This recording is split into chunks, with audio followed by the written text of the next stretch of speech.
Sa banal at dakilang pangalan po ng ating Panginoon Diyos, na walang iba kung hindi ang ating Panginoong Heso Kristo, kami po sa Iglesia ng Diyos kay Kristo Jesus sa Los Angeles, California, ay bumabati po sa inyong lahat ng kapayapaan.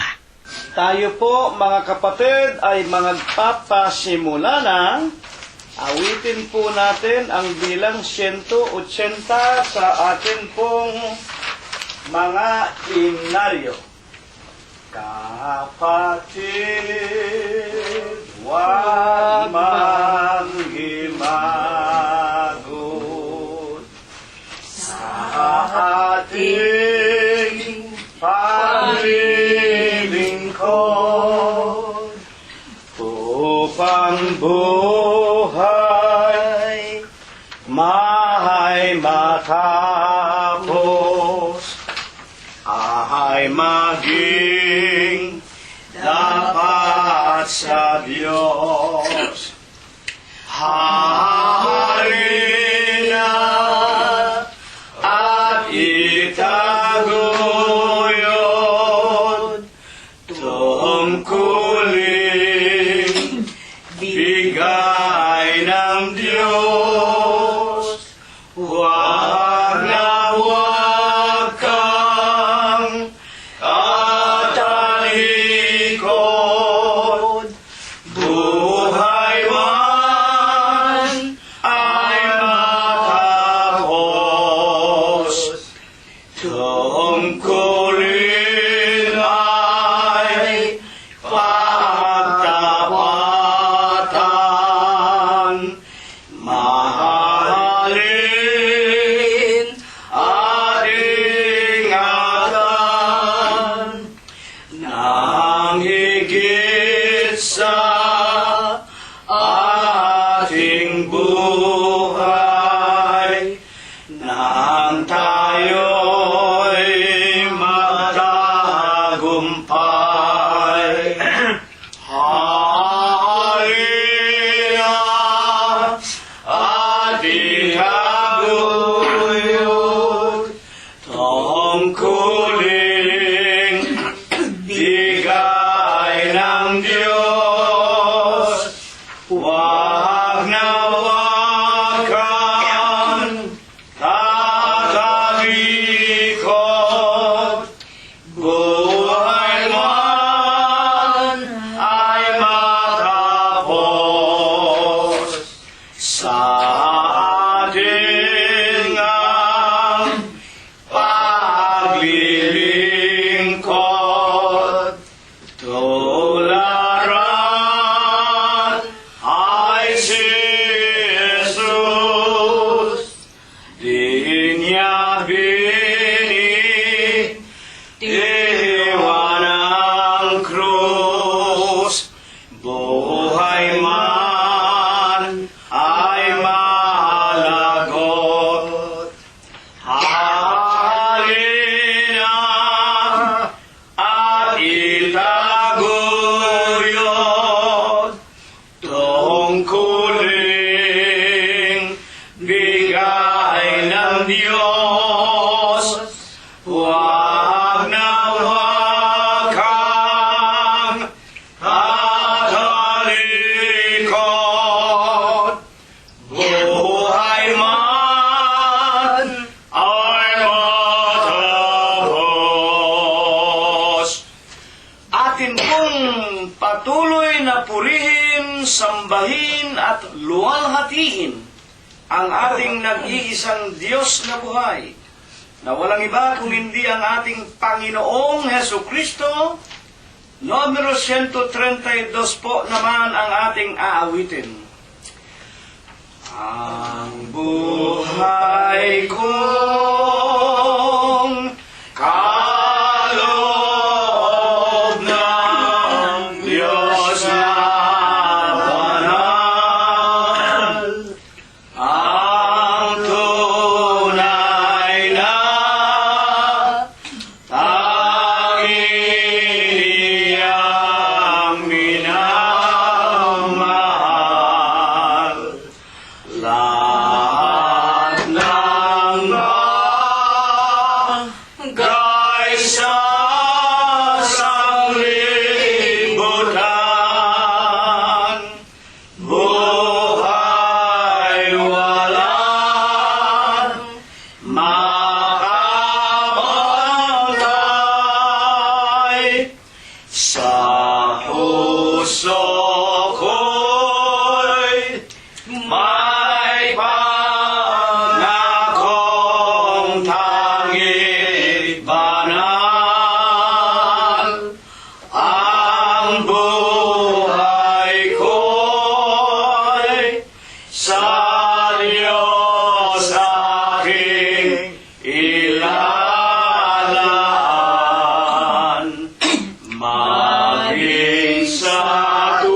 panyag.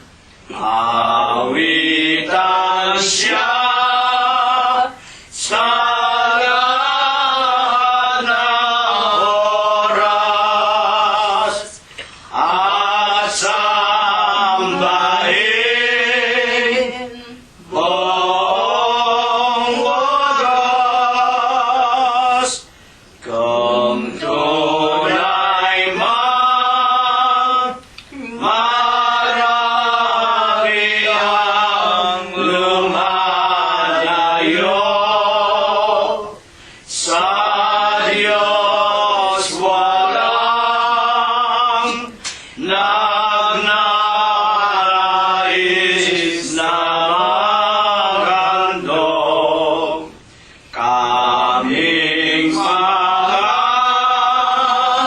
anak mong nabukod, maging aliw ng iyong loob. Ang buhay ko'y kaya lamang may halaga kung tutupad ng utos ni Kristong Ama. Ang buhay ko'y hirang ko sa Kanya. Tanging siya rin ang kukuha. Purihin ang pangalan ng ating Panginoong Heso Kristo. Huling awit, mga kapatid, numero 185 sa atin pong mga himnaryo. Ang dilim ay napawis sa aking buhay, liwanag ay sumilang, mula nang tanggapin ang iyong katwiran. Nagbago niya ring buhay.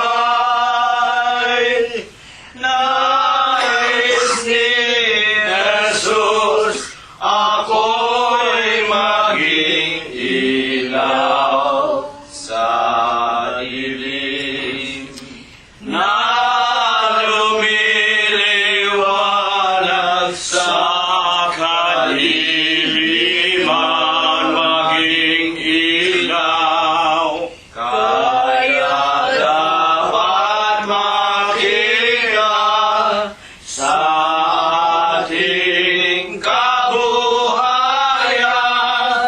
ang paglakad sa mga kabanalan.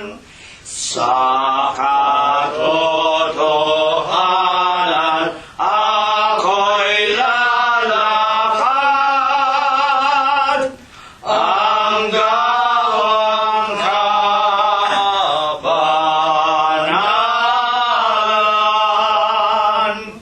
ay lagi kong isa sa katuparan, nang ako'y maging ilaw.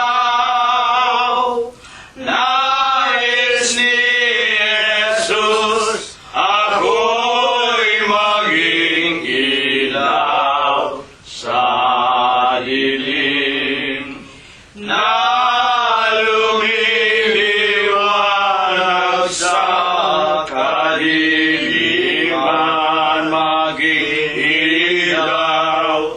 Kaya dapat makita sa ating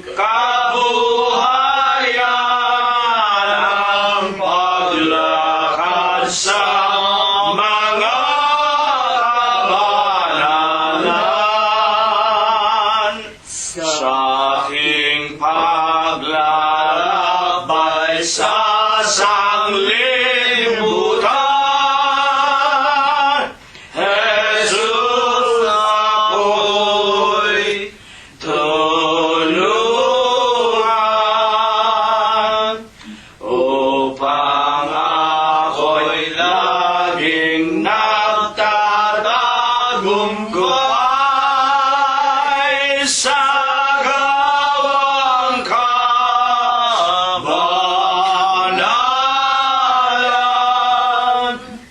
Nais ni Jesus ako'y maging ilaw sa dilim na lumiliwanag sa kadiliman, maging ilaw.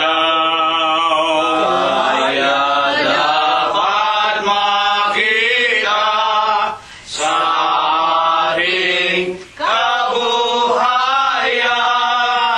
ang paglakad sa mga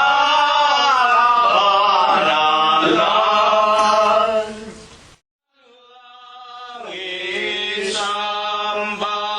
Isambahin at awitan, puso'y buksan at ihain, purihin Diyos, purihin.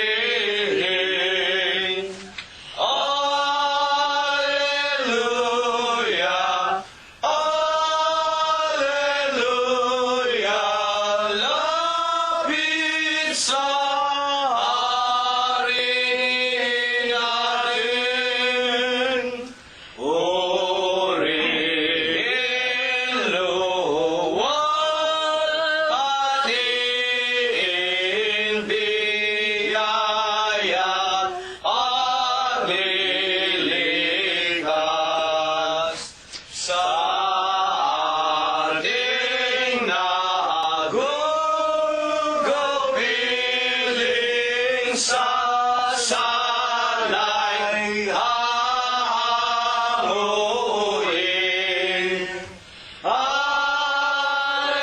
Alleluia, Alleluia, Gloria Patri Dei.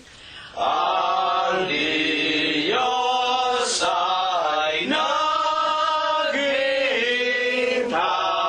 siya ay nauuhaw. Dulugin, dulugin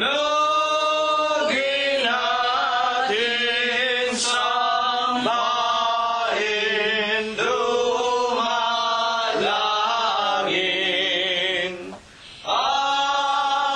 Alleluia, Alleluia, Diyos na awayin. Angeles sa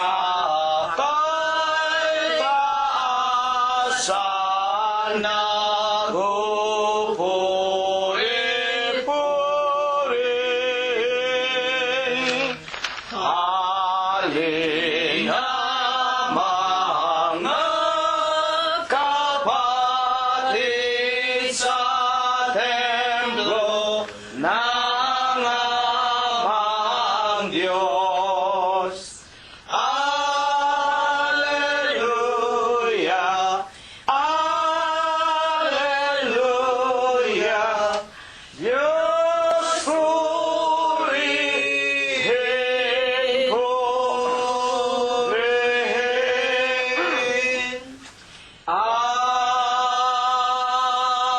Amen. Sa banal at dakilang pangalan po ng ating Panginoong Heso Kristo, Ako po ay bumabati sa inyong lahat ng kapayapaan. Purihin ang pangalan ng Panginoon. Purihin ninyo ang Panginoon. Purihin ninyo ang Panginoon mula sa mga langit. Purihin ninyo ang Diyos sa kanyang mga kaitaasan. Purihin ninyo siya, ninyong lahat niyang mga anghel. Purihin ninyo siya, buo niyang mga hukbo, mga hari sa lupa at lahat ng mga bayan, mga pangulo at lahat ng mga hukom sa lupa, mga binata at gayon din ng mga dalagang, mga matatanda at lahat ng mga bata. Purihin nila ang pangalan ng Panginoon, sapagkat ang kanyang pangalang mag-isa ay nabunyi, ang kanyang kalwalatian ay nasa itaas ng lupa at ng mga langit. Purihin natin ang pangalan ng Panginoon. Magsiawit tayo sa Diyos ng mga bagong awit at ng kanyang kapurihan sa kapisanan ng mga banal, sapagkat ang Diyos ay nalulugod sa kanyang bayan. Kanyang pagagandahin ang kaligtasan ng mga maaamo. Purihin natin ang pangalan ng Panginoon. Purihin natin ang Diyos sa kanyang santuaryo. Purihin natin siya sa langit ng kanyang kapangyarihan. Purihin natin ang Diyos dahil sa kanyang mga makapangyarihang gawa. Purihin natin ang Panginoon ayon sa kanyang marilab na mga kadakilaan at purihin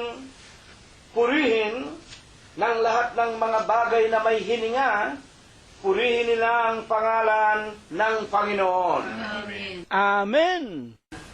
Mga minamahal, iginagalang po namin at mga pinagpipitaganan namin na mga kasama sa lahat ng ating mga tagapakinig sa banal na gawaing ito po na mga paglilingkod sa Diyos.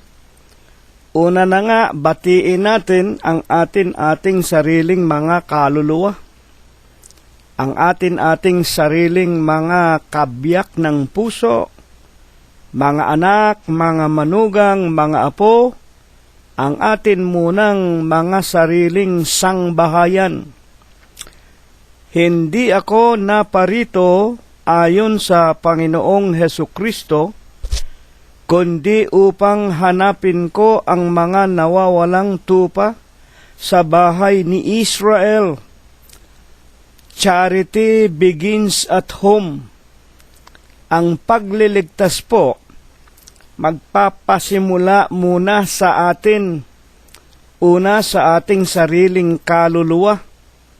Ang kaluluwa muna natin ang ating itutuwid, at ang ating mga mahal sa buhay, ang ating mga minamahal na asawa, kabiyak, ang atin mga anak, mga manugang, mga apo, mga kamag-anakan sa laman. At tulad din po ng sinasabi ng banal na kasulatan, nang masumpungan na ang nawawalang tupa sa bahay ni Israel, at nangatataka na ng pangalan ng Ama at ng Anak at ng Espiritu Santo, sa makatwid po baga ang bilang nila 144,000, 12,000 sa bawat isang angkan ng Israel. 12 angkan ang angkan ni Israel. Kaya naman po sa Apokalipsis ang aklat ng pagpapahayag ng Diyos na ipinasulat kay Juan Apokaliptiko sa pulo ng Patmos, nakita niya ang bilang ng natatakan sa bahay ni Israel. Apokalipsis 7:4 na 144,000. At ang itinatak sa kanila, Apokalipsis din po 14:1, nakita ko ang 144 na nangakatayo sa harapan ng kordero na natatakan ng pangalan ng Anak at ng Ama. Sa makatwid po baga, iglesia po ng Diyos, kay Kristo Jesus ang itinatak sa mga nawawalang tupa ng Israel na hinana po ng Panginoong Hesukristo at ng 12 apostol nang ang ating Panginoon ay magkatawan tao. At nang masumpungan na nga po ang 144,000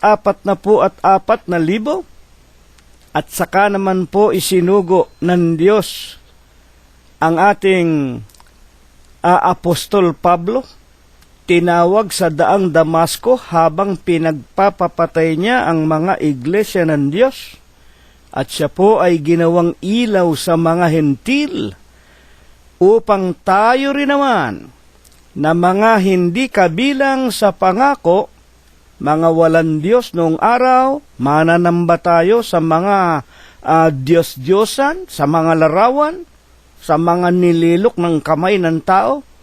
Mga kapatid, tulad tayo ng mga Katoliko noong araw, datapwat isinugo niya ang lalaking si Pablo at naging ilaw sa kahintilan. Sa ibang mga bansa na hindi Israelita, napasama tayo.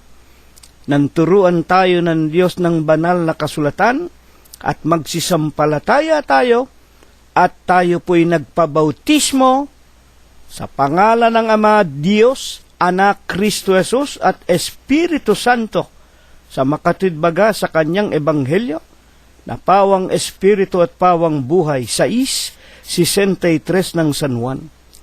Dumatal po tayong muli sa panibagong banal na Huwebes po ng gabing ito. Ngayon po ay Hunyo 12.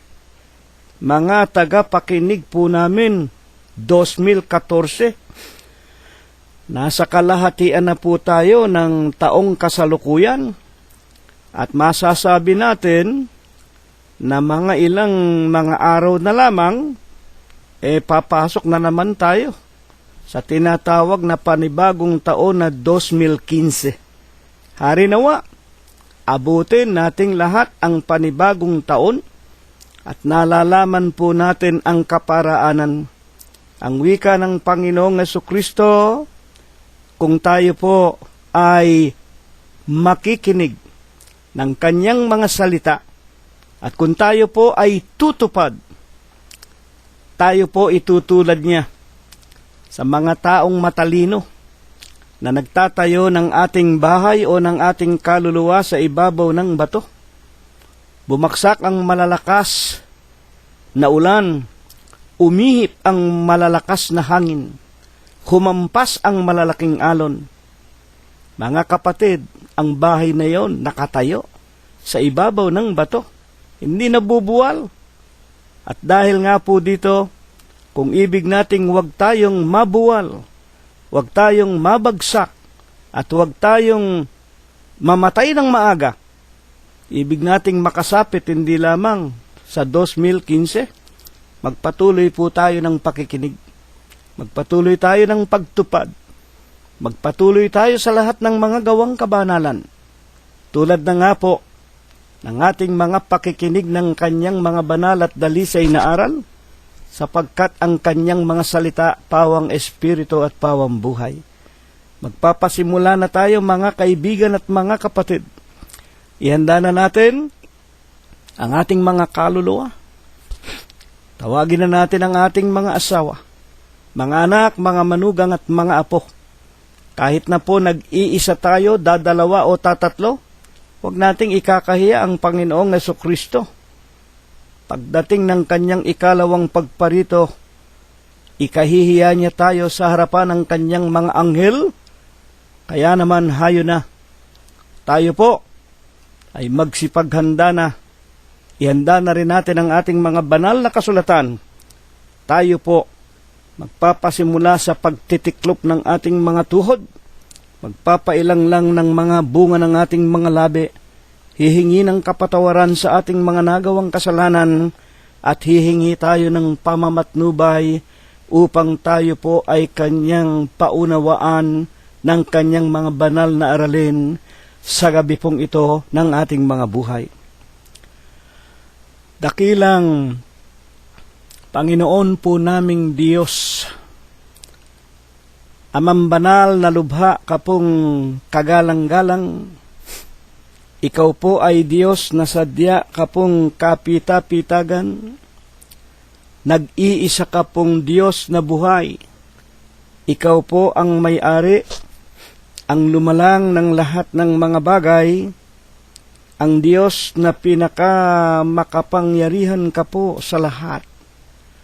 Ama, na ikaw ang Diyos na buhay ni Abraham, ikaw din po ang Diyos ni Isaac, ni Jacob, ng iyong bansang Israel.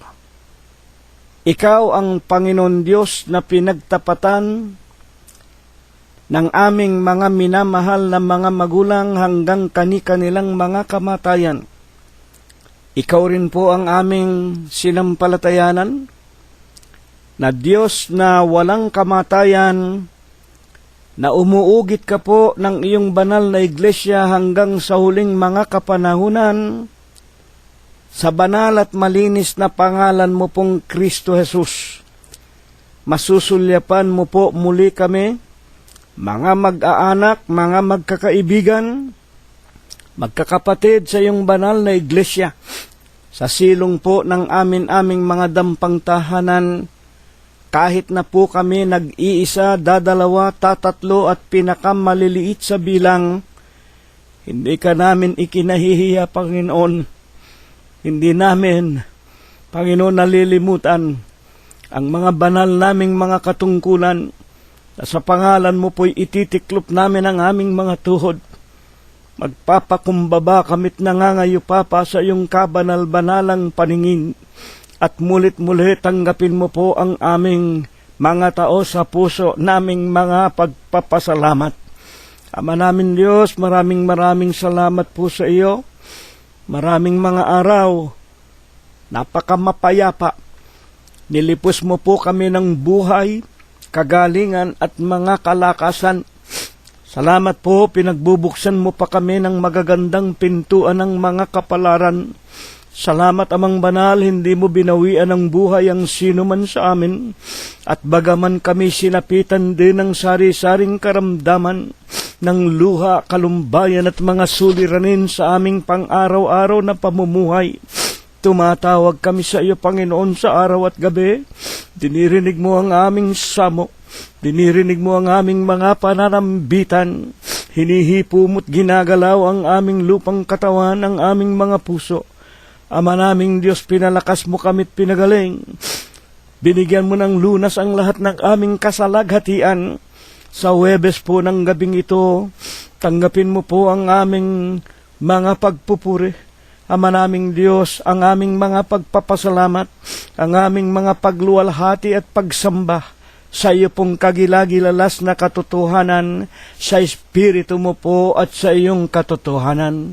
Panginoon po naming Hesukristo, nalalaman mo po kung papaano ginamit namin ang mga araw, ang mga sandali, ang kagaling at kalakasan na ipinautang mo po sa amin. Mga abang tao kami, Panginoon. Hanggang ngayon wala pang nakakaabot sa iyong banal na kaluwalhatian. Datapwat alang-alang po sa Huwebes ng gabing ito, wag nawang maging dahilan ang aming mga kasalanan, upang hindi mo po kami turuan at pangaralan.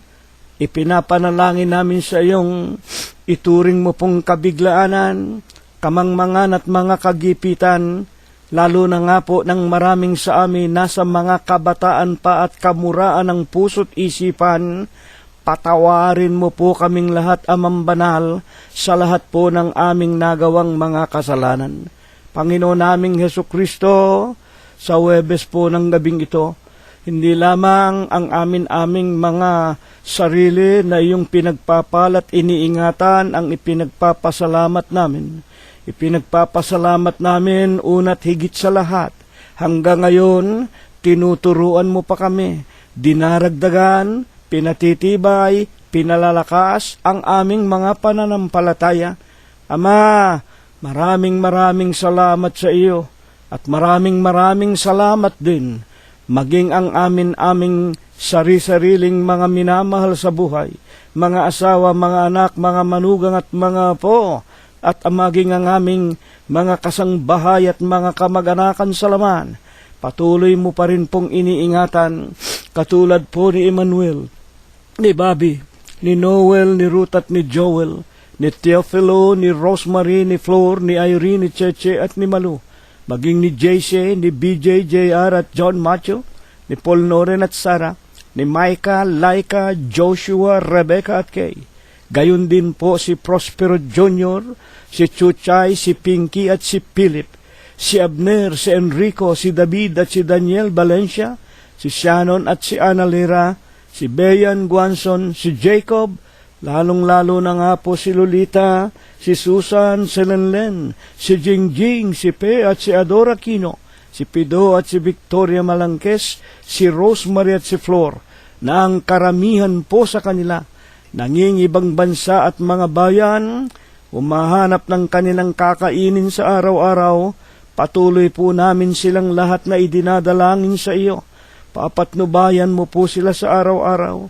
Gayon din po ang aming mga kaibigan na kasakasama naming nakikipag-aral ng iyong mga salita, at ang lahat ng iyong mga tunay na mananamba sa Espiritu mo po at sa iyong katotohanan. Tulungan mo pong kung sila'y nangakikinig ng iyong mga palatuntunan, ito po ay magtumimo sa kaibuturan ng lahat ng aming mga puso, tumubo at umusbong sa amin sa araw-araw, magbunga sa amin ng mas maraming mga gawang kabanalan. Panginoon naming Hesukristo, hindi rin po namin nalilimutan ipanalangin sa iyo ang bawat ari-arian na patuloy mong ipinauutang sa amin, ang aming mga tahanan, mga mumunting mga sasakyan, mga halamanan at mga hayupan. Sa kamay mo po'y lagi naming ipinapanalangin. Ilalayo mo rin po, Ama, nakikiusap kami sa iyo sa mga sunog, sa mga lindol, malalakas na ulan, mga baha at mga daluyong, kamay ng pamahalaan, mga digmaan, mga magnanakaw, higit na nga po sa napakaraming mga taong sa huling kapanahon ay naglipana na may masasamang puso at mga kaisipan. Panginoon naming Hesukristo, hipuin mo nawa ang bawat isa sa amin. Dagdagan mo po ang aming pananampalataya. Palaguin mo po ang aming kaalaman at karunungan kung papaano namin masasawata ang aming masasamang kalikasan at kung paano namin mapagtatagumpayan ang lahat ng suligi ng kasamaan. Panginoon, dagdagan mo rin sana ang kagalingan, ang kalakasan ng aming mga lupang pangangatawan. Lalo na nga po ang maraming sa amin patuloy ng tumatanda at nanghihina, at nalalaman naming malapit na rin ang araw ng aming mga kamatayan.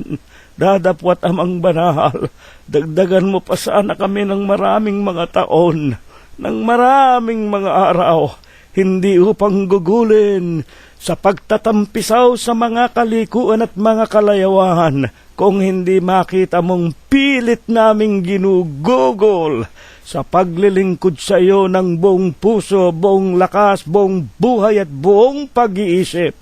At sa gabi pong ito, Panginoon, pangunahin na nga ang iyong hamak na alipin, ang aking kabiyak si kapatid na Rosita, ang aking mga kasama si kapatid na Prospero at Glenda, si kapatid na Concepcion, si Floro, si Robert at Mercedita, si Olivia at si kapatid na Mirna, si Prospero, si kapatid na Rogelio at si kapatid na Expectacion Valencia.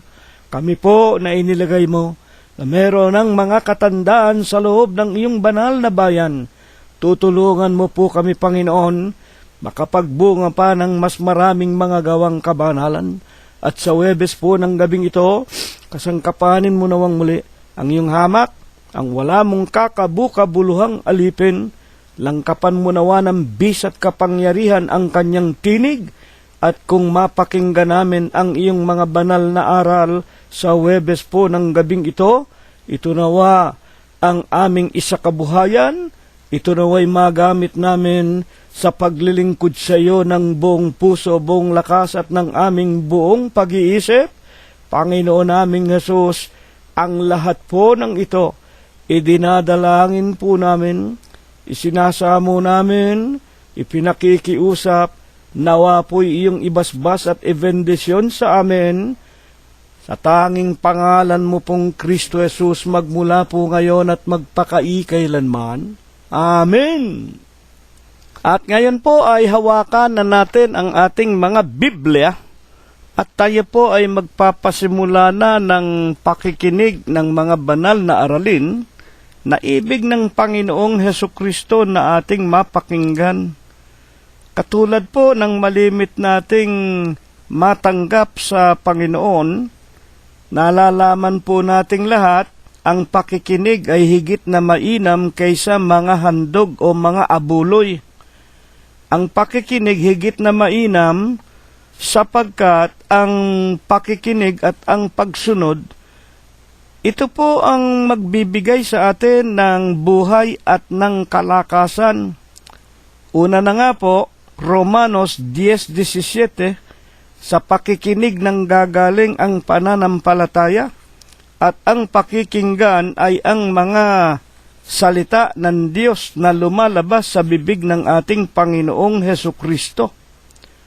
At ang wika ni Apostol Pablo sa kanyang unang Korinto, Kapitulo 15, 1-2, ligtas tayo kung matama nating sinusundan ang ebanghelyo na ating napapakinggan. Kaya po napakahalaga ng pakikinig. At hindi na po tayo kailangang gumastos. Hindi na po tayo kailangang pumunta, lumabas ng bahay, sumakay ng jeep, sumakay ng bus, para humanap lang ng mga katedral at mga kapilya. Nalalaman po natin ang Diyos ay sumasa lahat ng dako, at maging ang ating Panginoong Hesukristo ay nagtuturo, dadapwat ikaw, kung ikaw ay mananalangin, gusto mong makipag-usap sa iyong Ama, pumasok tayo sa ating silid. Isara natin ang mga bintana at ang mga pintuan, itiklop natin ang ating mga tuhod, at tayo po ay umusal ng mga panalangin sa Kanya, at pakikinggan tayo ng Ama. Kaya naman, hindi na kailangan na tayo po ay paparoon pa sa mga wika nga bahay panalanginan. Ang bahay natin, ito mismo bahay ng Diyos. Ang Diyos hindi tumitira sa mga bahay na ginawa ng kamay ng tao. Ang Diyos po tumitira sa atin, sa ating sariling katawan, sa ating mga puso, kung sinusunod natin ang Kanyang mga salita. Ang paksa natin sa Huwebes ng gabing ito, ngayon po ay Hunyo 12, 2014. Ang pinakapaksa natin, buksan ninyo ang aklat ng inyong Romanos sa kanyang Kapitulo 3 at versikulo 23. Sapagkat ang lahat, ang tinutukoy po lahat ng tao, ay nangagkasala nga at hindi nangakaabot sa kaluwalhatian ng Diyos. Ito po ay malimit nating mapakinggan. Sa katunayan nga po, lahat ng relihiyong Kristiyano, ito ay laging binabasa. At alam naman natin, lahat ng tao nagkasala dahil hindi nangakaabot sa kaluwalhatian ng Diyos. Pero ang nakapagtataka, napakarami pong tao hindi ito naiintindihan. Walang nakakaunawa. Walang wika nga nakatitiyak kung ano nga ang ibig sabihin ng salitang ito. Ngayon, nalalaman natin, lahat ng tao ay nangagkakasala at alam ng lahat ng tao, alam nga po ng lahat ng mga tao, na ang una nga po na nagkasala ang ating mga magulang si Eva at si Adam. At dahil nga po sa pagkakilalang ito, meron namang mga relihiyon, sinasabi nila na yung kasalanan daw ni Eva at ni Adam minamana nating mga anak. Yan po ay mali. Sa Ezekiel 18:20, napakaliwanag po ang kasalanan ng ating mga magulang hindi mamanahin ng anak at ang kasalanan ng anak hindi mamanahin ng mga magulang. Basahin po ninyo, pero wala doon ang ating paksa.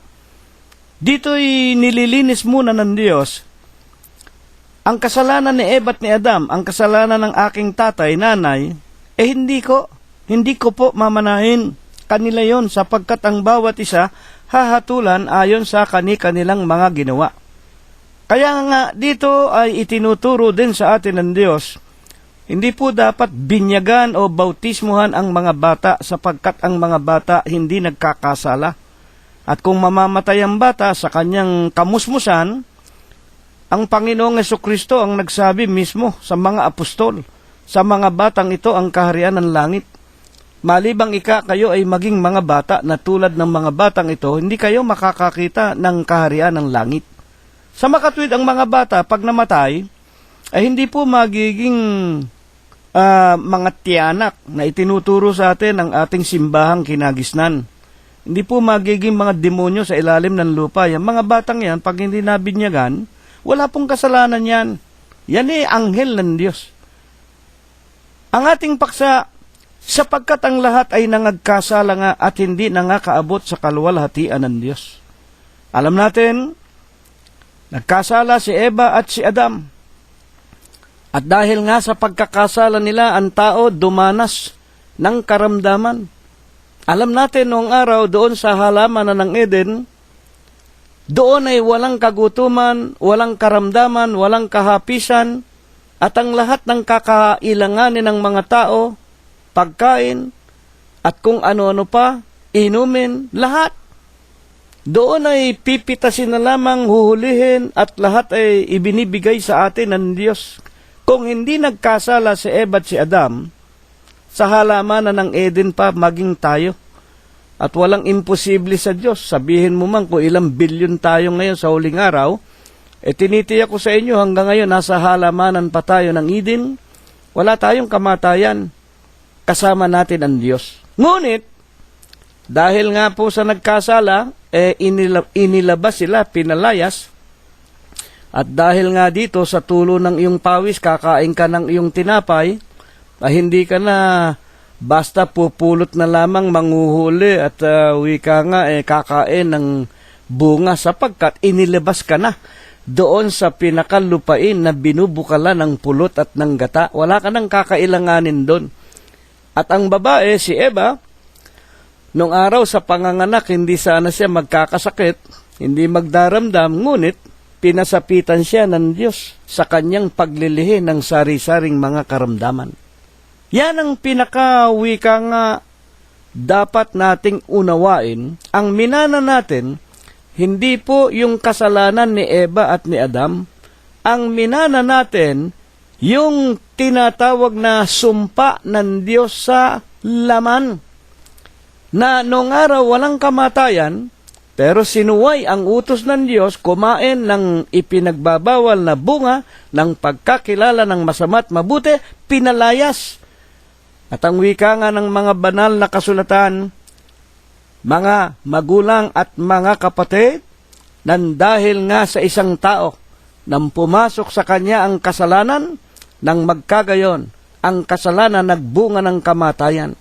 Sa makatwid, ang minana natin, yung tayo po, namamatay sa tinatawag na laman. Itong laman na galing sa alabok ng lupa. At ang wika pa man din ng banal na kasulatan, kung paanong ang tao ay mamatay ng minsan, pagkatapos nito ay ang paghuhukom. Sa makatwid, mamamatay na minsan ang ating katawang lupa at meron pang ikalawang kamatayan. Ngunit ang ating pag-aaral, ano po ang ibig sabihin ng salitang kasalanan na nagawa ng lahat ng mga tao? Alam natin, si Eva at si Adam, mga kapatid, ang kasalanan nila kumain ng ipinagbabawal na bunga ng pagkakilala ng masama at mabuti. tayo na naging wika nga naging mga bunga magmula kay Eva at kay Adam ng naghali-halili na mga lahit-lahi ng mga tao sa huling araw. Ano ba kasalanan ko? Ano ba ang kasalanan natin sa huling araw na ito? Alam natin, minana natin yung sumpa sa laman, kaya tayo man ay namamatay. Ang marami pong tao hindi naiintindihan kung ano ang tinatawag na kasalanan. Kaya nga po ito ay ibinangon ng Diyos sa atin. Ano nga po baga? Ang ibig sabihin ng salitang kasalanan na nagawa ika ng lahat ng mga tao. Buksan po natin ang unang Juan, aklat ni Apostol Juan, unang aklat, kapitulo 3 at versikulo 4. Umpisahan na po natin ang pagbabasa.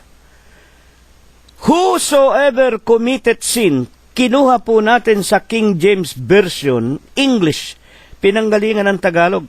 Whosoever committed sin transgresseth also the law. For the law is for sin is the transgressions of the law. Ang sino mang nangagkakasala ay sumasalansang din naman sa kautusan, sapagkat ang kasalanan ay ang pagsalangsang sa kautusan. Sa makatwid dito, hindi nga natin sinuway yung sinuway na ni Eva at ni Adam na ating pinanggalingan. Hindi naman ako kumain ng bunga ng ipinakikilala ng Biblia na bunga ng masama at ng pagkakakilala ng masama at mabuti. Pero tayo itinuturo sa atin ang lahat ng pagsalangsang sa kautusan. Maraming kautusan. Hindi lamang yung bunga noong panahon ni Eva at ni Adam, tapos na yon. Pero sa huling araw na ito, marami po tayong nasasalangsang na ating nagagawa na dahil nga po sa pagsalangsang sa kautusan, nagbubunga rin ang tao ng kamatayan. Namamatay din ang tao doon sa laman na mula sa alabok ng lupa.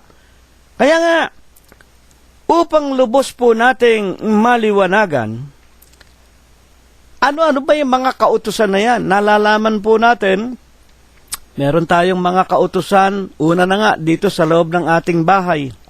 May kautusan ng tatay at nanay natin. Unahin natin ang bahay, charity begins at home. O yung mga anak na mga babae, anong utos ng ating mga magulang? Tutulong kayo sa nanay ninyo. Magluluto kayo, tutulong kayo, maglilinis kayo ng bahay, magtatapo ng basura, iigib ng tubig sa mga walang tubig, lalo na sa Pilipinas. Mga kapatid, ang mga anak naman ng mga lalaki, o anak, tutulong ka naman ng paghahanap buhay para yung maliliit nating mga kapatid ninyo, meron tayong ipagpaaral, ipakain at ipambili ng kanilang mga damit para sila man ay mabuhay na may kapayapaan. Yan ay batas sa bahay. Meron tayong mga batas sa komunidad. Meron tayong batas sa mga bayan. Meron tayong batas, mga kapatid, sa buong bansa. Yan ang nga yung tinatawag natin na mga ginagawa ng mga kongregista at mga senador, ng tinatawag nating mga magigiting ng mga lalaking gumagawa ng ating mga batas. Ano ang sinasabi ng Biblia tungkol sa kasalanan? Ang pagsalangsang sa kautusan. Halimbawa, magbabayad tayo ng buwis, taxes. Hindi tayo nagbayad ng tax, sinalansang mo. Kasalanan. At yung mga kasalanan na yan, alam natin kung ano ibinubunga sa atin na mga mamamayan. At iba't iba pang mga kasalanan. Bukod nga po sa pagsira o hindi pagtupad sa bawat kautusan, kautusan man sa bahay, kautusan man sa komunidad, kautusan man sa ating buong bansa, na hindi natin ginawa, sinira pa natin, mga kapatid, bukod sa mga bagay na iyan, meron pa po bang ipinakikilala na maituturing na kasalanan ayon sa tinatawag na banal na kasulatan? Santiago Kapitulo 4, versikulo 7. Kaya nga, sa kanya na nakakaalam ng mabuti at hindi ginagawa, ito ay kasalanan sa kanya. Kaya nga sa nakakaalam na mabuti. Ano po baga ang mabuti, ha? Una-una, ang mabuti, Romano 7:12, ang utos ng Diyos banal, ang utos ng Diyos matuwid, ang utos ng Diyos ay mabuti. Unang-una, utos ng Diyos. Nalalaman mong mabuti. Kapag hindi mo ginagawa yan, yan ay kasalanan. Nako, ano nga po baga? Ito, hindi naiintindihan kasi ng maraming mga tao. Huwag kayong magagalit. Kayo na mga nasa simbahang kinagisnan. Kayo na sumasamba sa mga larawan. Kayo na gumagawa ng mga Diyos. Nagkakanonize kayo ng mga papa sa Roma. Ginagawa ninyong Diyos. Niluluhuran ninyo, sinasambahan ninyo. Ano ang sinasabi ng Biblia? Sa nakakaalam ng mabuti at hindi ginagawa, ito'y kasalanan. Buksan ninyo ang unang-unang utos ng Diyos sa Exodus, Kapitulo 20, versikulo 1. Ako ang Panginoon mong Diyos na naglabas sa iyo sa lupain sa Ehipto. Huwag kang magkakaroon ng ibang Diyos sa akin, maliban sa akin. Huwag tayong magkakaroon ng ibang Diyos, maliban doon sa Diyos ni Israel. Mga kapatid, ano nga ang ginawa ng mga tao? Ito'y alam ng mga tao, alam ito ng mga papa sa Roma, alam ito ng mga leader ng mga relihiyon. Nalalaman nilang ito'y mabuti, ito'y utos ng Diyos. Huwag tayong magkakaroon ng ibang Diyos. Ano ginawa nila? Vicarious Filii Dei. Ano ba ibig sabihin ng Vicarious Filii Dei? Kahalili ng Diyos. O di pinalitan mo ang Diyos. Kasalanan po yan. Mga kapatid at mga magulang. Ano naman ang ginawa ng ibang leader, mga iglesia? O, sugong anghel. Mga kapatid, sugong anghel. Si Kristo, tao. Nalalaman naman natin, ang sugong anghel, walang iba kung hindi ang katawan ng ating Panginoong Jesucristo. Efeso, Kapitulo 3, versikulo 10. Sa pamamagitan ng iglesia, ipahahayag ang karangalan, kapangyarihan at kaluwalhatian ng Diyos. Pagkatapos naman, ikaw na nagtayo ng sarili mong iglesia, ipangangaral mo, ikaw ang sugong anghel. O di ba may iglesyang ganyan? Ano ang ikalawang utos ng Diyos? Na nalalaman nating mga tao sa huling araw, mabuti, pero hindi nasusunod. Huwag kang magkakaroon. Huwag kang gagawa ng anumang anyo ng nasa langit, nasa lupa, at ng nasa ilalim ng lupa. Huwag mo silang yuyukuran, huwag mo silang paglilingkuran. Bakit? Kapitulo 20, versikulo 5, Akong Panginoon ninyong Diyos ay Diyos na seloso, mapanibughuin, dadalawin ko ang kasalanan ninyo hanggang sa ikaapat na salin ng inyong mga lahi. Kaya patuloy ang sumpa ng Diyos, lalo na dyan sa Pilipinas. Walang katapusan ng ondoy, walang katapusan ng lindaul, walang katapusan ng pangungurakot at pagnanakaw, walang katapusan ng pagpapatayan, walang katapusan ang tagtuyot. Mga kapatid, namamatay ang mga hayop. Walang katapusan ang mga problema sa Pilipinas. Bakit? Santambak ang Diyos ninyo. Santambak ang mga larawan ninyong niluluhuran, sinasamba, pinaglilingkuran. Mga kapatid, nalalaman ninyong mabuti ang huwag gagawa ng mga bagay na ito? Datapwat ginagawa ninyo, ito ay kasalanan. Sana'y matuto kayo.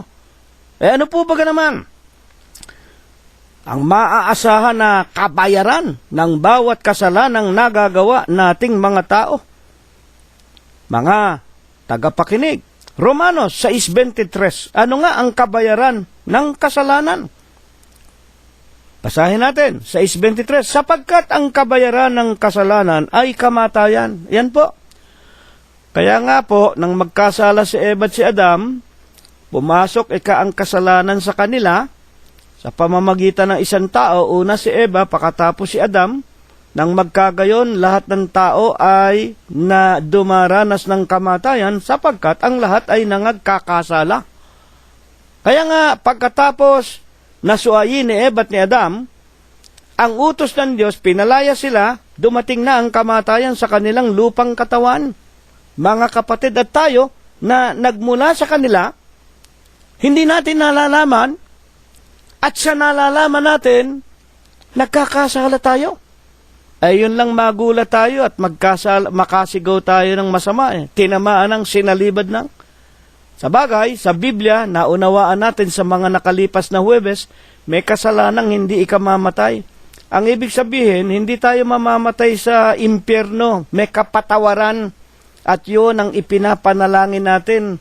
Alin, yung mga nagkakasala na hindi nila nalalaman na yung pala ay masama tulad ng nadulas na nabigla, mahina ang kanyang nervyos, napasigaw siya ng PUTA, nakapagmura sa kanyang kapwa. Yun ay kasalanan na may kapatawaran. Bakit?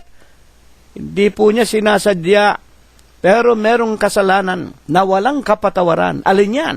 Sa mga nakakaalam ng mabuti at hindi ginagawa, ang ibig sabihin, mabuti pero sinasadya, katulad ng gumawa ng sariling Diyos, naglingkod sa larawan. Mga kapatid, yan po ay walang kapatawaran. Huwag kayong magagalit sa akin. Sapagkat ang kabayaran ng kasalanan ay kamatayan, mga kapatid, ang wika ng Santong Sulat, ano ba yung kamatayan na yan? Apokalipsis 20:12. Doon sa talagang sinasadya ang kasalanan. 20:12 ng Apokalipsis. At nakita ko ang mga patay, malalaki at maliliit na nangakatayo sa harapan ng luklukan, at nangabuksan ang mga aklat, nabuksan ang ibang aklat, na siyang aklat ng buhay. Ang mga patay, ang mga tao, hinatulan ayon sa mga bagay na nasusulat sa mga aklat, ayon sa kani-kanilang mga ginawa. Sa ikalawang pagparito, mga kapatid, haharap tayo sa hukuman ng Panginoong Jesucristo, ang bawat isa, at hindi tayo makapagsisinungaling. Meron tayong aklat ng ating mga gawa. Yung pagsamba natin kay Birhen Maria, yung pagtuturok natin ng kandila sa mga prosesyon, yung pagbubutil-butil natin ng mga larawan, yung pangungumpisal ninyo sa mga pare. Hindi naman kayo dapat mangumpisal sa mga pare. Bingi ba ang Diyos? Pipi ba ang Diyos? Diretso sa Diyos. Huwag kayo magtitiwala dyan sa mga tao. Mas makasalanan sa inyo yung pinangungumpisalan ninyo. Huwag kayong magagalit sa akin. Totoo yan. Mga kapatid at mga magulang, lahat ng tao sinungaling, lahat ng tao masama, ba't ka mangungumpisal? Nakasulat po yon sa aklat ng ating mga gawa. Alin po baga naman yaong kaluwalhatian ng Diyos? Ito, magandang tanong. Ang lahat hindi nakaabot sa kaluwalhatian ng Diyos. Nangagkasala ang lahat. Kaya ang lahat ng tao dumaranas ng kamatayan sa laman. At pagkatapos nga po ng kamatayan sa laman, alam natin, napakinggan natin ang nakalipas na linggo, napakaganda ng sermon natin ang nakalipas na linggo, si Kristo ang pangunahing bunga. Kung natatandaan ninyo, habang tayo ay patay, natutulog lamang tayo sa ating libingan, at merong ikalawang pagparito. Ang ikalawang pagparito ng Panginoong Jesucristo na kung saan bubuhayin muna sa libingan ang mga nangamatay kay Kristo, ang mga iglesia ng Diyos kay Kristo Jesus, ang mga banal na naglingkod sa Kanya. Unang mga bubuhay na maguli sa mga patay. Kung natatandaan ninyo, unang Tesalonica, Kapitulo 4, versikulo 16 hanggang 18. Datapwat wala doon ang ating paksa, yun ay ipinaaala-ala lamang sapagkat may kaugnayan sa ating pag-aaral na tayo na nangamatay dahil nga nagkakasala tayo, mga kapatid, namamatay ang ating lupang katawan habang tayo nasa libingan, nag-iintay tayo ng ikalawang pagparito. Ngunit, ang ipinakikilala po rito sa ikalawang pagparito, mga kapatid at mga magulang, ang unang mabubuhay muna yung mga banal, at pagkatapos po tayo kung nabubuhay pa, magiging katulad ni Enoch at ni Elias. Dadalhin tayo kasama ng mga banal ni Kristo, at doon po maghahari tayo sa langit ng 1,000 taon. At pagkatapos po ng 1,000 taon, bababa tayo na nasa bagong Jerusalem, bagong langit, bagong lupa, at bubuhayin naman ang mga makasalanan at sila nga po ay haharap sa hukuman, mabubuksan ang aklat ng kanilang mga gawa at sila'y hahatulan. At kung ano ang ihahatol sa kanila, ang dagat-dagatang nagniningas na apoy at asupre. Dahil nga po, hindi sila nakapaglinis ng kanilang mga kasalanan, dahil nga po, nilinlang sila, niloko sila ng matandang ahas ng Diablo at Satanas, ng kanilang mga leader ng mga relihiyon, ng mga nagpapakunwaring anghel ng kaliwanagan. Ay alin nga po baga naman ang kaluwalhatian ng Diyos na hindi naabot ng nating mga tao, at kaya nga itinuturo ito sa atin para maabot natin yung kaluwalhatian ng Diyos. Aklat ng mga awit 19:1. Ang kalangitan ay nagpapahayag ng kaluwalhatian ng Diyos. Ang kalangitan pagtingin natin sa langit, sa gabi, makikita natin ang buwan, ang mga bituin, nagpapahayag ng kaluwalhatian ng Diyos. Sa makatwid, anong kaluwalhatian ng Diyos? Yung kagilagilalas na hindi maipaliwanag ng tao. Paano nagkaroon ng buwan? Sino ang gumawa sa araw? Paano't nagkaroon ng maraming kukuti-kutitap na mga bituin sa kalangitan? Ang mga bagay na ito, kaluwalhatian ng Diyos. Na kung liliwanagin lamang, ang hindi malirip, hindi maipaliwanag na kapangyarihan ng Diyos. Ituloy natin, ipinakikilala ng kalawakan ang gawa ng kanyang kamay. Sa araw-araw nagbabadya ng pananalita at sa gabi-gabi nagpapakilala ng kaalaman. 19:3 awit, walang pananalita o wikaman, ang kanilang tinig ay hindi marinig, ang kanilang pangungusap lumalaganap sa buong lupa, at ang kanilang mga salita hanggang sa wakas ng sanglibutan. Amen. Napakaganda po. Pag nakikita natin ang lahat ng mga ginawa ng Diyos, ito po nagsasalita sa atin. Ito ang kaluwalhatian ng Diyos. Ito ang tinig ng Diyos. Hindi man nakikita, hindi man naririnig ang kanyang tinig. Ang kaluwalhatian ng Diyos ay ang kanyang kagilagilalas na kapangyarihan, pagka-Diyos, ang kanyang mga salita, nalipos ng espiritu at ng buhay. Ayon sa sinasabi ni Apostol Juan, Kapitulo 6, versikulo 63, sabi ng Panginoong Hesukristo, mga kapatid, sa laman wala kayong pakikinabangin, ang espiritu nga ang bumubuhay, sa makatwid baga, ang salita na sa inyo ay aking sinasalita, pawang espiritu at pawang buhay. Sa makatwid ang kaluwalhatian ng Diyos, yung kanyang kapangyarihan, sa pamamagitan ng kanyang salita. Alam natin, nang lalangin ang langit at ang lupa, salita lang, magkaroon ng langit, magkaroon ng araw, magkaroon ng bituin, magkaroon ng buwan, magkaroon ng kaliwanagan, nagawa, salita lang ng Diyos. Kung liliwanagin lang natin, yung hindi natin naabot ng mga tao, kaya tayo dumaranas ng sumpa na kamatayan sa laman sapagkat hindi natin nakilala yung tinatawag na salita ng Diyos. Hindi nga sinunod ni Eva at ni Adam. Yung utos na huwag kayong kakain ng bunga ng pagkakilala ng masama at mabuti.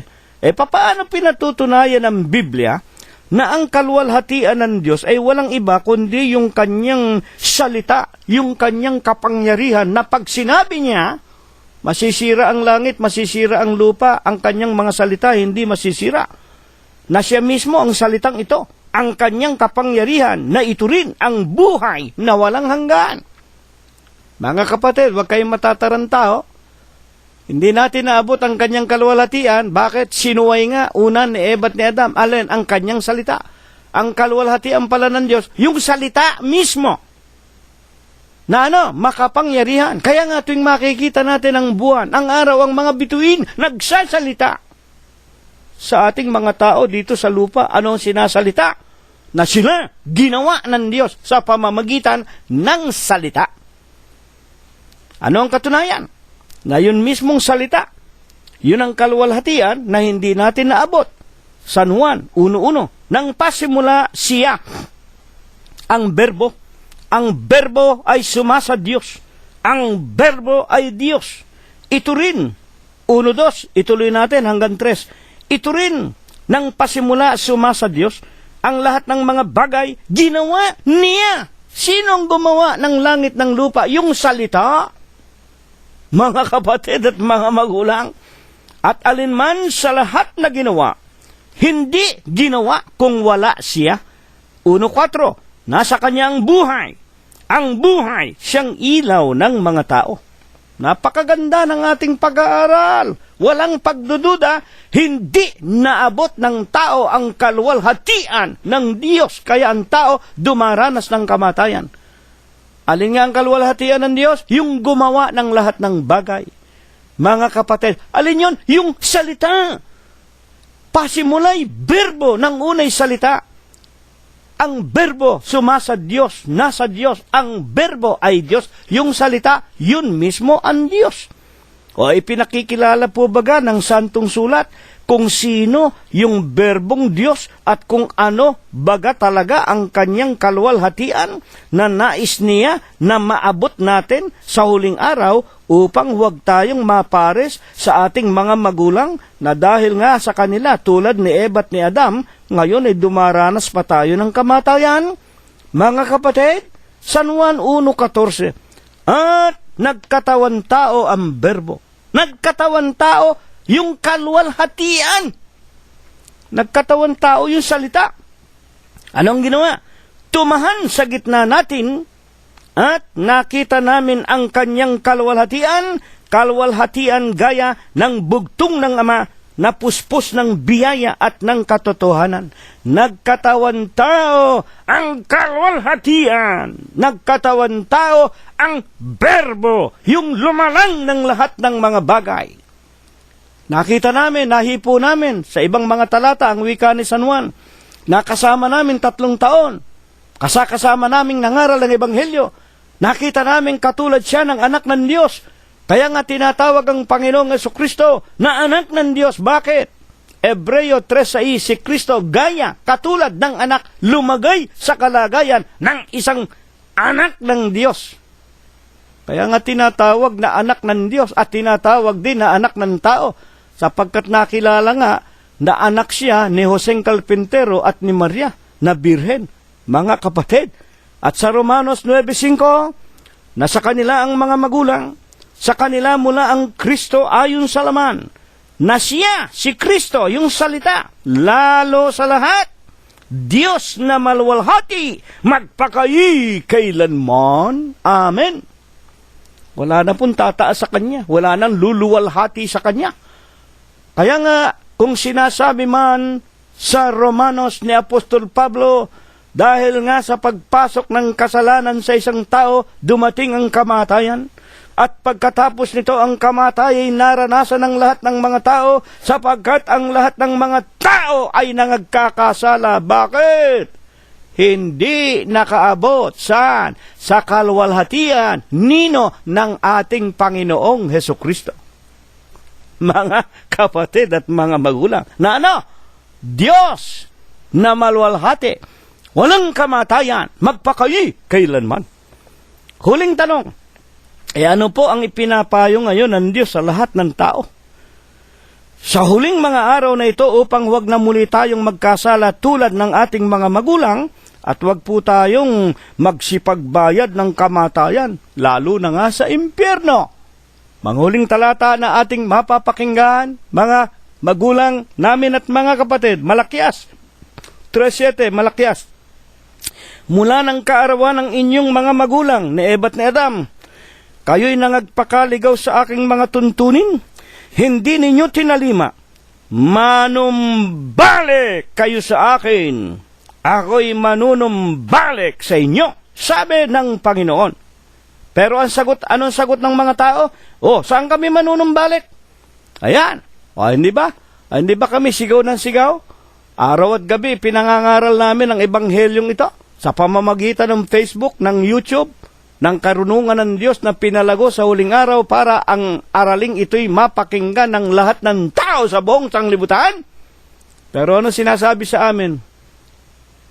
Pinagsasabihan kami mga siraulo, mga loko-loko, kulang-kulang kami. Mga kapatid at mga magulang. At saan kami manunumbalik? Sino ba kayo para samahan namin? Kapatid na si Rilo? Wala po. Mga small potato lang kami. Hindi po kami nangangaral para tawagin kayo at sumama kayo sa amin. Nangangaral kami para matutuhan ninyo kung paano ang tao makakapanumbalik sa kaluwalhatian ng Diyos sa pamamagitan po lamang ng Panginoong Hesukristo. Huwag kayong sumama sa amin. Saan naman namin kayo dadalhin? Sumama kayo sa itinuturo namin sa inyo na merong isang kaluwalhatian na kailangang dapat nating panumbalikan. Totoo ba yan, mga kapatid at mga magulang? Na ang ating Panginoong Hesukristo nga ang panunumbalikan natin? Saan nga po baga? At paano po tayo makapanunumbalik sa kaluwalhatian ng Diyos? Na walang iba kung hindi ang Panginoong Hesukristo. San Juan 15:5. Ako ang puno ng ubas, kayo ang mga sanga. Ang manatili sa akin at ako'y sa kanya magbubunga ng marami. Sapagkat kung kayo'y hiwalay sa akin, wala kayong magagawa. Ang Panginoong Hesukristo lang ang pag-asa natin. Nasaan ba ang ating Panginoong Hesukristo? San Juan 12:26. Kung sino man ay ibig maging lingkod ko, sumunod sa akin. Kung saan ako naroon, doon ang lingkod ko. Nasaan bang Panginoong Hesukristo? Colossos 1:18. Si Kristo ang ulo ng katawan sa makatwid bagay ng iglesia. Ano ba ang pangalan ng iglesia? Unang Tesalonica 2:14. Kayo mga kapatid nagsisitulad, tutularan na lamang natin ang alin? Sa iglesia ng Diyos. Nasaan ang iglesia ng Diyos? Na nasa Judea, doon sa Jerusalem ng Judea, doon unang itinayo. Anyo 32. Sino may-ari nito? Kay Kristo Jesus. Kung saan ako naroon, doon ang lingkod ko. Nasaan ang Panginoong Hesukristo? Siya po ang presidente ng iglesia na kanyang itinayo. Sa bundok ng itinayo, doon sa siyudad ng Jerusalem ng Judea, anyo 32. Tutularan na lamang natin, iglesia ng Diyos kay Kristo Jesus. Bakit doon sa iglesia ng Diyos kay Kristo Jesus? 1:14 ng Tesalonica o ng Colossos, na siyang kinaroroonan ng katubusan ng kapatawaran ng ating mga kasalanan. At sa 15:6, kung sino man hindi manatili sa akin o sa iglesia, siya'y matatapong katulad ng sanga, matutuyo, titipunin, at ihahagi sa apoy at mga susunog. Yan na nga ang pagngangalit ng mga ngipin sa impyerno, ang ibig sabihin. Kung hiwalay tayo sa katawan ng ating Panginoong Hesukristo. Mahirap bang intindihin yun? Saan naroon ang kaluwalhatian ng Diyos? Siya po ang ating Panginoong Hesukristo. Saan naroon ang Panginoong Hesukristo? Siya po ang presidente ng kanyang katawan. Ano ang itinuturo dito? Manumbalik tayo sa Kanya. Sino yung nagsasalita? Yung Diyos na itinakwil ni Eva at ni Adam nang hindi nila sundin ang salita o ang utos ng Diyos. Itinapon sila sa labas. At dito na nga, nag-umpisa ang tao dumanas ng lahat ng kahirapan, karamdaman, kagutuman, kahapisan, at pagkatapos ay kamatayan sa lupang katawan. At kung hindi nakapanumbalik sa Kanya, makinig kayo mabuti, kung hindi nakapanumbalik, inabot ng kamatayan sa kasalanan, sa pagsusugal, pambababae, paglalasing, sa lahat ng gawa ng laman. Meron pang ikalawang kamatayan. Sa ikalawang pagparito, nakasulat lahat ng ginawa natin sa aklat ng ating mga gawa. Magpapatunay na tayo nga ay masasama o mabubuti. Kung masasama tayo, nakasulat sa ating mga diary, aklat ng mga gawa natin, itatapon tayo sa impyerno kung hindi tayo manatili sa ating Panginoong Hesukristo, mga kapatid. Kaya nga, ito po ang itinuturo sa atin. Sa Panginoong Hesukristo lamang tayo mananampalataya at maglilingkod sa Iglesia ng Diyos kay Kristo Jesus. Sa aklat ni Apostol Pablo kay Tito 1:14, huwag tayong makikinig sa mga utos aral ng mga tao. Sinsay sa katotohanan. At huwag tayong makikinig sa mga salit-saling sabi at mga aral utos ng mga demonyo. Unang Timoteo 4:1-3. Nariyan ang nagbabawal, huwag kakain ng karne. Ipagbabawal ang pag-aasawa. Basahin ninyo, kayo na nasa bahay. Baka kayo kaanib sa mga iglesyang ganyan. Hanggang ngayon bawal daw ang pagkain ng karne. Mga sabadista at mga wika nga, mga vegetarian. Wala na pong masama, nilinis na ng Diyos ang lahat ng pagkain. At ang wika sa Ebreo, yamang may kalayaan. 10:19 po ng Ebreo. May kalayaan, libre tayo. Makapasok sa dakong banal sa pamamagitan ng dugo ni Kristo. 10:20-21, sa pamamagitan ng daang bago, buhay, na kanyang itinalaga sa atin sa pamamagitan ng tabing, sa makatwidbaga sa kanyang laman. At yamang may isang dakilang saserdote na pangulo saan? Sa bahay ng Diyos. Amen! Dito tayo pinapapanumbalik ng Diyos sa kanyang sariling bahay, sa iglesia po ng Diyos kay Kristo Jesus upang maabot natin ang kaluwalhatian ng Diyos at malayo tayo sa impyerno. Ito nawa ipagpala, ito nawa ibasbas sa atin ng Diyos magmula ngayon at magpakailanman. Amen. At ngayon ay tanggapin natin ang walang hanggang pag-ibig, ang walang hanggang pagbibiyaya, ang pakikipisan, ang kaaliwan, pamamatnubay at kagalingan ng kanyang banal na Espiritu. Ito na ang muli niyang ipagkaloob sa ating lahat magmula ngayon, magpakailanman. Amen! Hanggang sa darating na linggo po kung tayo po'y binubuhay pa. Salamat po sa inyong lahat.